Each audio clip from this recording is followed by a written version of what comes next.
আমরা একদিন আগে ঈদ করি না, এই প্রশ্নটাই হচ্ছে ভুল। আমরা সঠিক সময়ে ঈদ করি। যেনারা বলছেন আমরা একদিন আগে করি, তেনারাই একদিন পরে ঈদ করেন।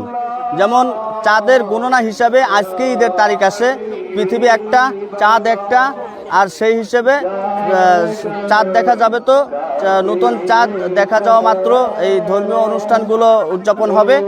আর আজকে যেমন শুক্রবার, আমি আগেও বলছি আজকে শুক্রবার, আজকে সৌদিতেও শুক্রবার, আজকে আমরা জুমা পড়বো, আজকে সৌদিওয়ালারাও জুমা পড়বে। তাহলে আজকে যদি সৌদিওয়ালারা শুক্রবার জুমা পড়তে পারে, তাহলে আমরাও জুমা পড়তে পারি, তাহলে ঈদের নামাজ কেন একসঙ্গে হবে না? এটা আদৌ আমার প্রশ্ন। কাজেই ভাইজান, আসলে যারা বলেন যে আমরা একদিন আগে করি, আমরা একদিন আগে করি না, বরঞ্চ আমরা সঠিক সময়েই করতেছি। যেনারা বলেন একদিন আগে করেন, তেনারাই একদিন পরে করতেছেন। 1928 সাল থেকে সাদরার মরহুম আলা হযরত বিশ্বমুফতি আল্লামা ইসহাক রহমতুল্লাহ সর্বপ্রথম চাঁদ দেখার ভিত্তিতে হানাফি মাযহাবের চূড়ান্ত সিদ্ধান্ত এবং হাম্বলি এবং মালিকি মাযহাবের চূড়ান্ত সিদ্ধান্ত, তোমরা বিশ্বের যে কোনো প্রান্তে চাঁদ দেখা গেলে ঈদ রোজা পালন করে। সেই হিসেবে আমাদের দাদা হুজুর কেবলা 1928 সাল থেকে ঈদ রোজা পালন করে আসছে। যেহেতু আজকে 2025 সাল, 97 বছর ধরে আমাদের হচ্ছে ঈদ রোজা পালন করে আসছি আমরা। আমাদের এই অঞ্চলে চাঁদপুর জেলার প্রায় 50টিরও অধিক গ্রাম ঈদুল আজহা পালন করছে।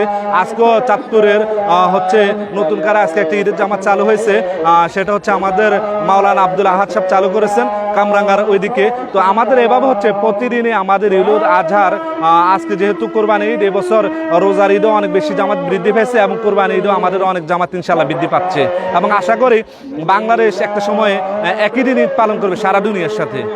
সৌদির সাথে মিল করে ঈদ করতেছি। গভর্নমেন্ট ছিল তখন আইয়ুব সরকারের আমল থেকে এখানে ঈদ চলতেছে, হইতেছে। কোরআন হাদিসের আইন মোতাবেক, হানাফি মজাবের আইন মোতাবেক ঈদ করতেছে, ঈদ পালন করতেছে।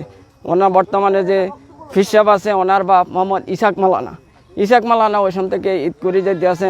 ওনার সাথে বহু জায়গা, বহু লোক ওলামানরা এখানে আয়, ওনার কাছে মুরিদ হয়েছে, মুরিদানরাও ঈদ করতেছে। মুফতি আল্লামা ইসহাক রহমতুল্লাহ আলাইহি গবেষণা করে পুরানো রাসূল সাল্লাল্লাহু আলাইহি সাল্লাম থেকেই চলে আসার সেই সিদ্ধান্তটা উদ্ঘাটন করেছেন। সেটা হলো, যেহেতু পৃথিবীর জন্য একটাই চাঁদ, একটাই সূর্য, সেজন্য একই তারিখে সর্বপ্রথম চাঁদ দেখার ভিত্তিতে ঈদ রোজা সহ যাবতীয় অনুষ্ঠানাদি পালন করতে হয়।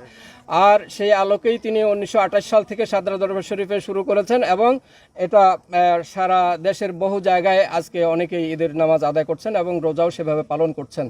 আর যার জ্বলন্ত প্রমাণ হচ্ছে গতকালকে হজের দিন, এটা সঠিক, আমাদের আজকের পথ যে সঠিক হচ্ছে, যার জ্বলন্ত প্রমাণ গতকালকে হাজী সাহেবরা আরাফার ময়দানে ছিলেন। আরাফার ময়দানে গতকালকে 9 তারিখে, তার পরের দিন কোরবানির দিন, ঈদের দিন, আর সেই দিন পরের দিন তো আজকের দিন। সুতরাং আমরা আজকে কোরবানি সঠিক দিনই করছি। দেশবাসীর উদ্দেশ্যে যেটা, আমরা তো দেশবাসীর উদ্দেশ্যে বলবো, ওলামায়ে কেরামরা এই বিষয়ে গবেষণা করবেন, ইনশাল্লাহ সত্যটা পেয়ে যাবেন, আমল করতে পারবেন। শুধু এখলাসের সাথে করলেই হবে।